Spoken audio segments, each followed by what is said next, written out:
नमस्कार, जय हिंद दोस्तों। स्वागत है आपका अपने YouTube चैनल में। दोस्तों, आज के इस वीडियो में हम BTC DLED 4th सेमेस्टर में पिछले वर्षों में पूछे गए युगपत समीकरण के सभी प्रश्नों का हल करेंगे।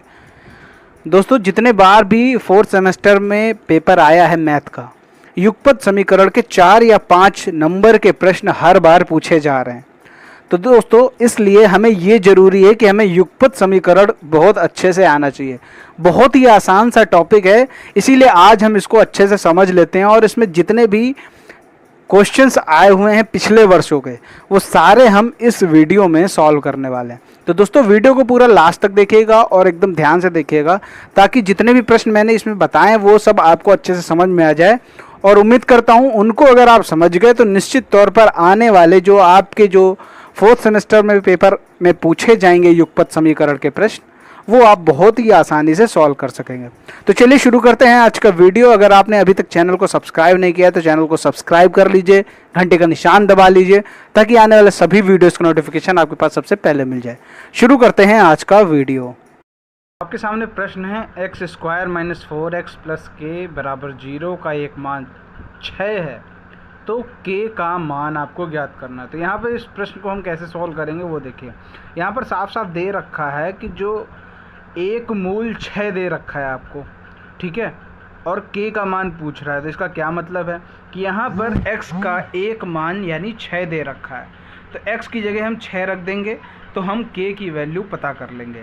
तो यहाँ आप देख सकते हैं, तो हम सबसे पहले x² की जगह रख देंगे 6² माइनस x की जगह फिर हम रखेंगे 6 + k = 0, ठीक है। 6 का स्क्वायर कितना होता है 36, और 4 × 24 + k = 0। अब 36 - 24 होता है 12 + k = 0। अब 12 को बराबर के उस तरफ ले जाएंगे, यहाँ पे ये प्लस का है तो बराबर के उस तरफ जाएगा तो ये हो जाएगा माइनस का। तो यहाँ पर जो k की वैल्यू निकल के आ गई वो -12। उम्मीद करता हूँ ये आसानी से समझ में आ गया। चलिए बढ़ते हैं अब नेक्स्ट क्वेश्चन की तरफ। बात करते हैं क्वेश्चन नंबर 2 की। तो यहाँ पर क्वेश्चन नंबर 2 क्या है, जो कि BTC वर्ष 2017 में पूछा गया था। 2 नंबर का प्रश्न पूछा गया था। आपको बता दें कि BTC वर्ष 2017 में जो पेपर हुआ था उसमें 5 नंबर के युगपत समीकरण से प्रश्न आए थे। इसीलिए थोड़ा ध्यान से इसको देखना, क्योंकि हर वर्ष या तो 4 नंबर का या तो 5 नंबर का हर बार कुछ न कुछ क्वेश्चंस पूछे जरूर जाते हैं। इसीलिए युगपत समीकरण को पढ़ना बेहद जरूरी है। तो चलिए इस क्वेश्चन को सॉल्व करके देखते हैं इसको कैसे सॉल्व करेंगे। यहाँ पर आपके सामने दे रखा है x/7 + y/15 = 3, और दूसरी इक्वेशन यानी समीकरण है x/2 - y/5 = 4। तो यहाँ पर इसको कैसे सॉल्व करेंगे, सबसे पहले हमें क्या करना होगा, इनको साधारण भिन्न मतलब जो साधारण समीकरण होते हैं उसमें निकाल लेते हैं। सबसे पहले हम क्या करेंगे, इन दोनों का लासा ले लेते हैं। तो इसका लेंगे लासा, तो आएगा 15 × 7 = 105। अब इसको आएगा, ऊपर लिखा जाएगा 15x + 7y = 3, ठीक है। अब क्या करेंगे, अब आप यहाँ पर 15x + 7y, अब ये जो नीचे 105 है बराबर के उस तरफ चला जाएगा तो 3 × 105 हो जाएगा, ठीक है।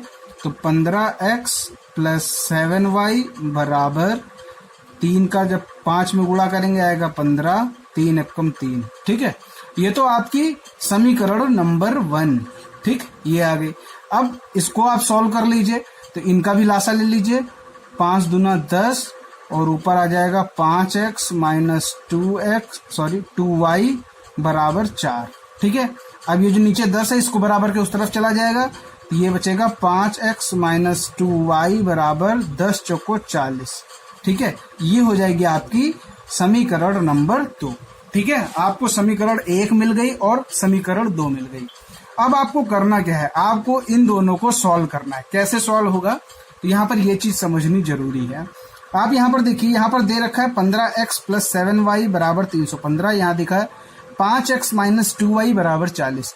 अब इन दोनों में चाहे आप x को पकड़ लो चाहे y को पकड़ लो, इसको क्या करना है, x यहाँ पर 5x है, अगर आप x को बराबर करना चाहते हैं तो 5x यहाँ पर दे रखा है, यहाँ पर 15x दे रखा है। तो क्या करेंगे, इस 5x को 15x के बराबर करेंगे। कैसे हो पाएगा, अगर हम 5x को 15x के बराबर करना चाहते हैं तो कैसे होगा, अगर हम 5x में 3 का गुणा कर दें तो ये 15x के बराबर हो जाएगा।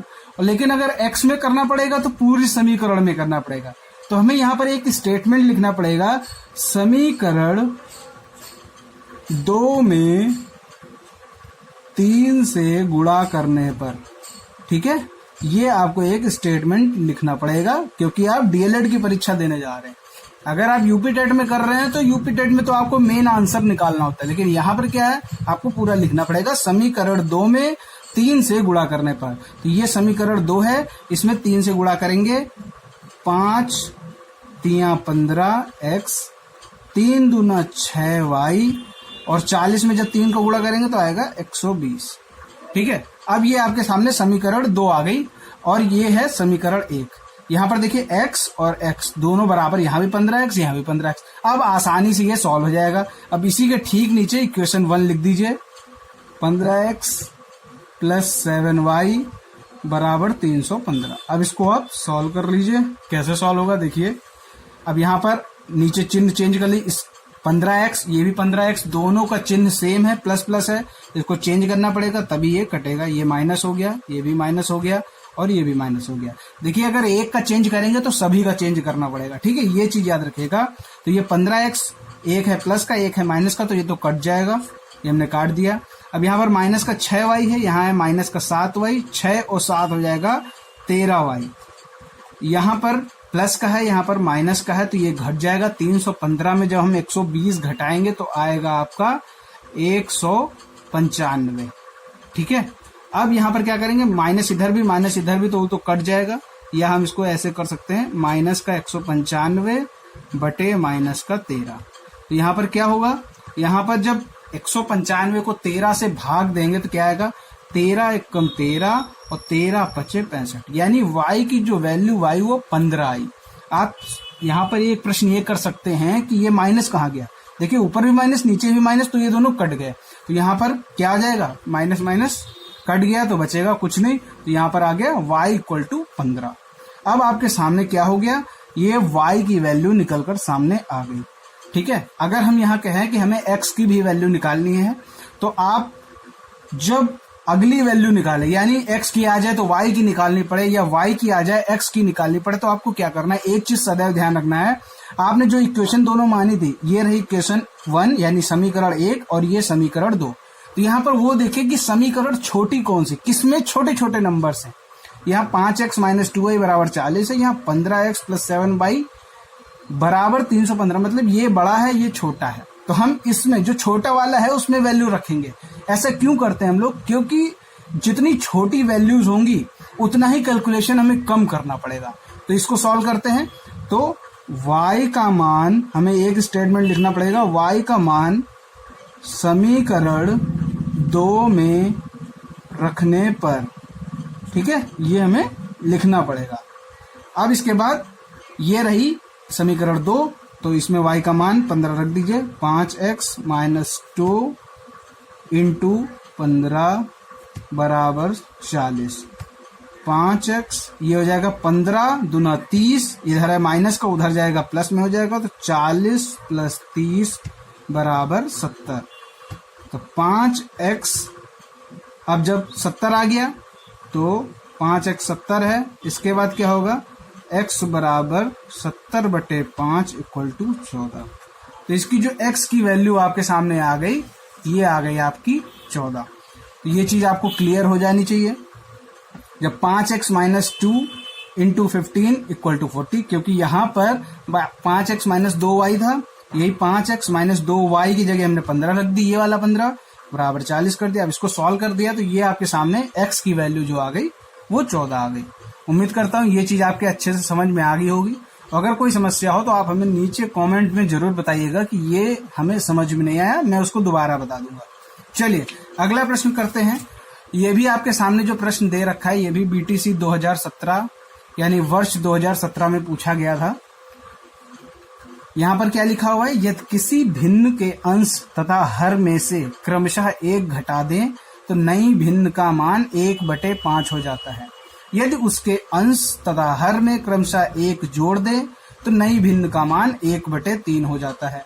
वह भिन्न ज्ञात कीजिए। देखिए ये भी 2 नंबर में आया हुआ क्वेश्चन है। तो यहाँ पर बीटीसी जो 2017 का जो पेपर आया था, बीटीसी 2017 जो वर्ष 2017, बैच की बात नहीं कर रहा हूँ, वर्ष 2017, क्योंकि वर्ष 2017 में बीटीसी 2013 के बच्चों ने पेपर दिया था।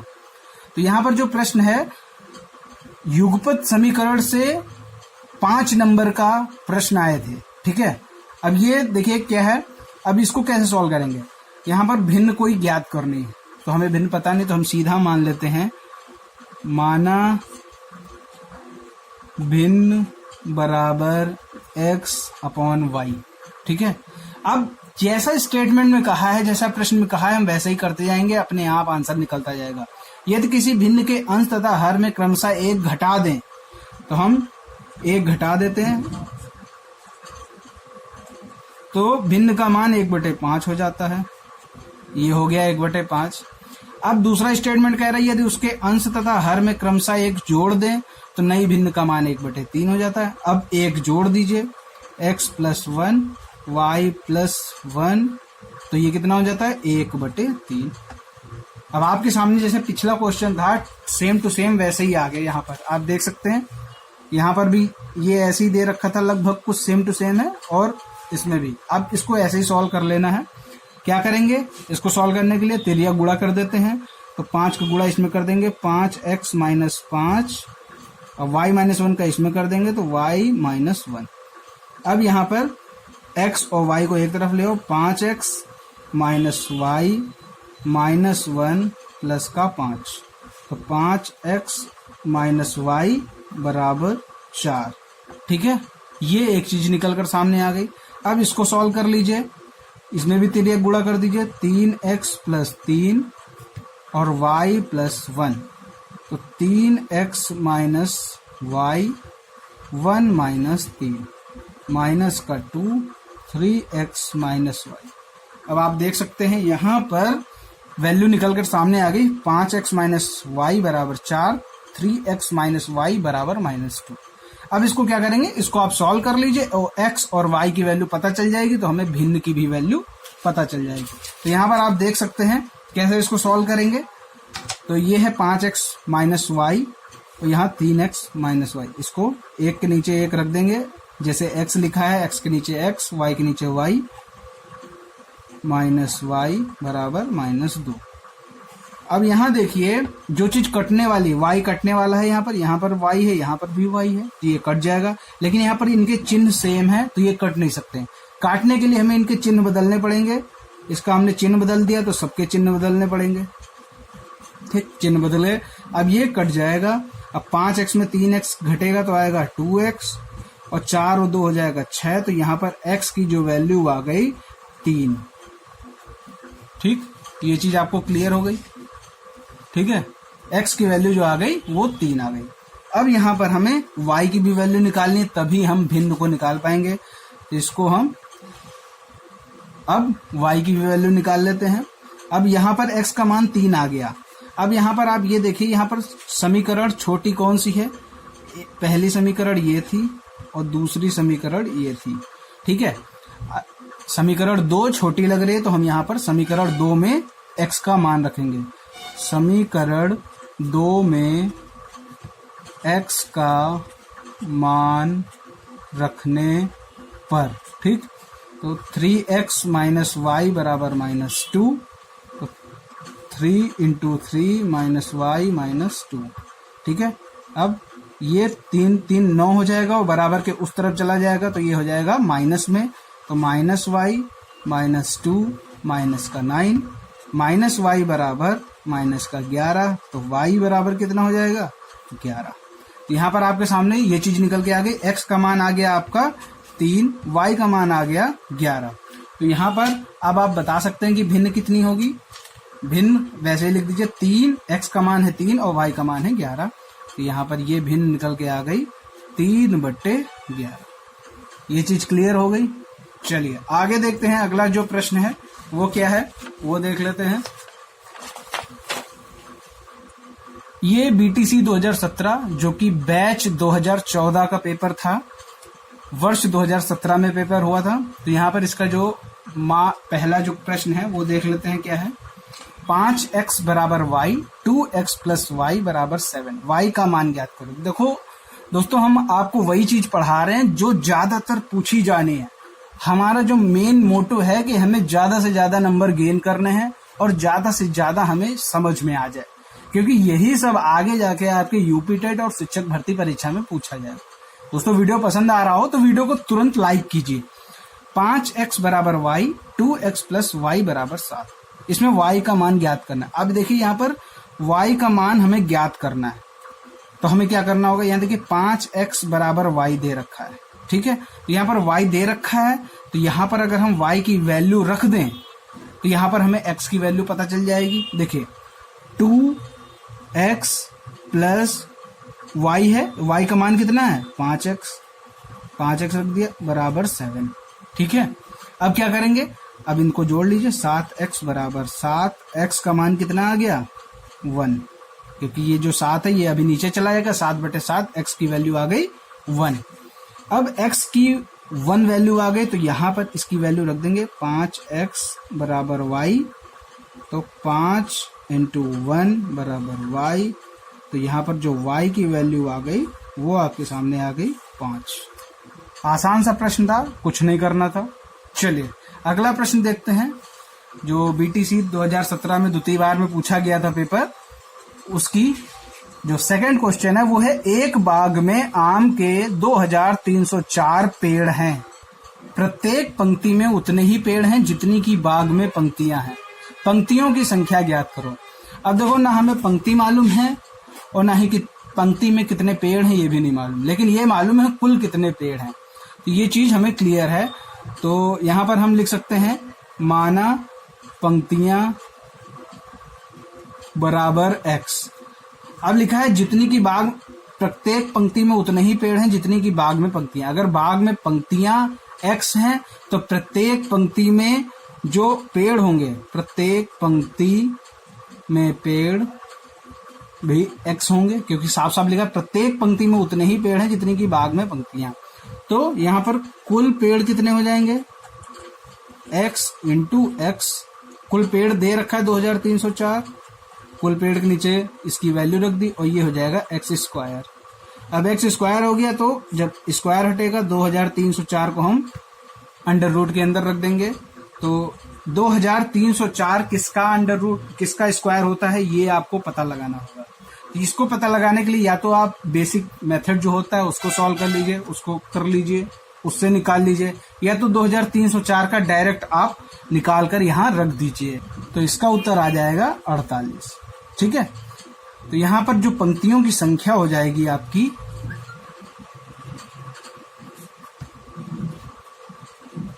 बराबर 48, ठीक है। ये चीज क्लियर हो गई। चलिए अगला जो प्रश्न है उसको देख लेते हैं। अगला प्रश्न है, अंश में यदि 1 घटा दिया जाए तो उसका मान 2/3, और यदि उसके हर में 4 जोड़ दिया जाए तो उसका मान 1/2 हो जाता है, वह भिन्न ज्ञात करो। तो अंश में यदि 1 घटा दे, सबसे पहले वही मान लेते हैं हम, इसकी जो भिन्न है वो है x/y।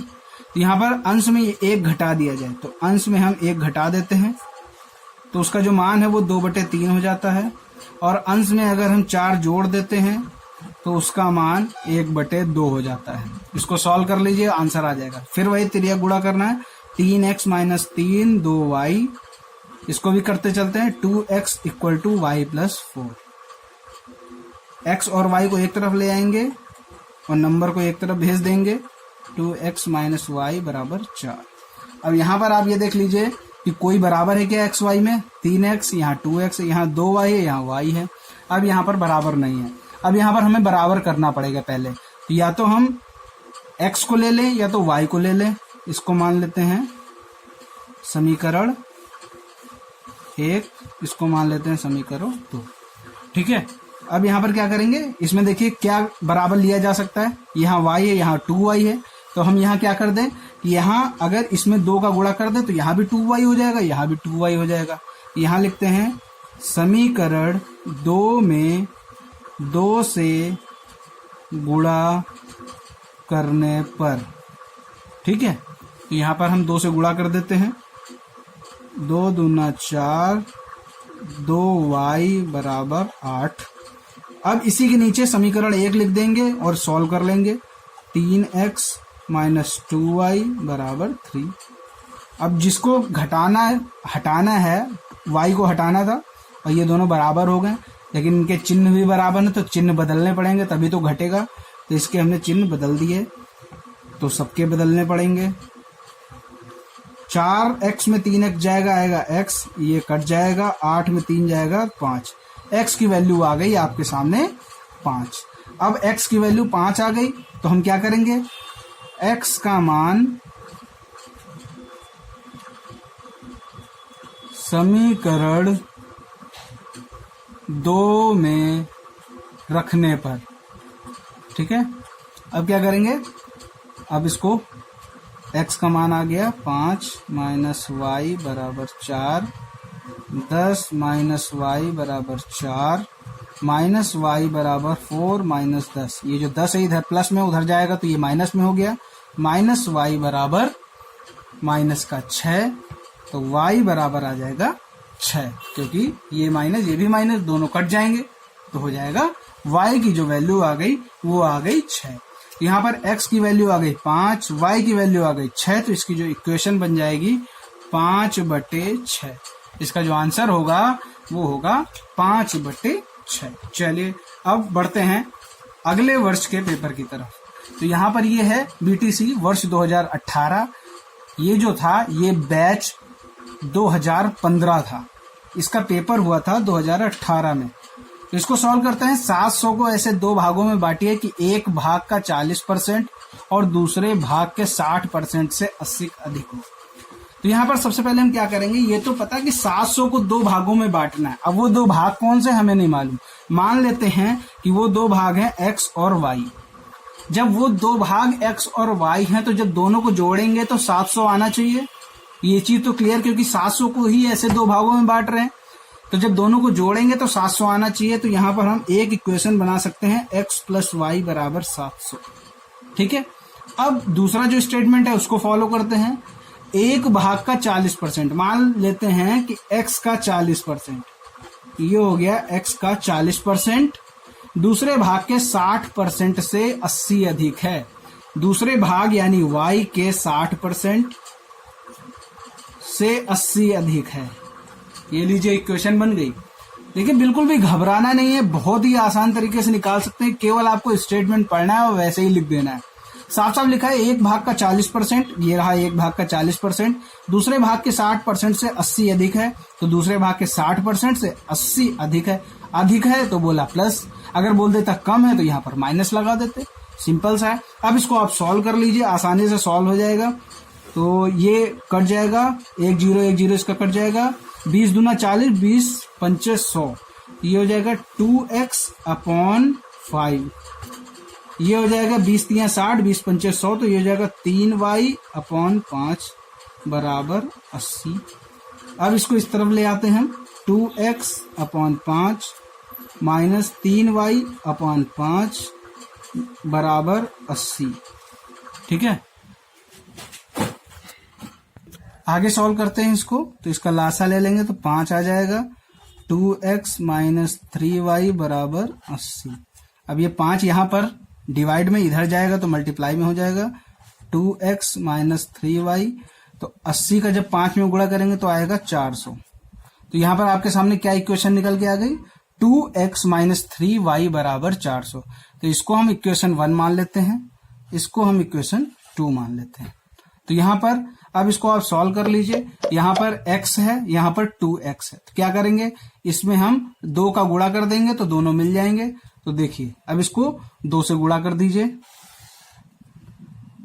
2x प्लस 2y बराबर 1400, ठीक है। दूसरी इक्वेशन थी, इसी के नीचे लिख देते हैं ताकि सॉल्व करने में आसानी होगी, 400, ठीक है।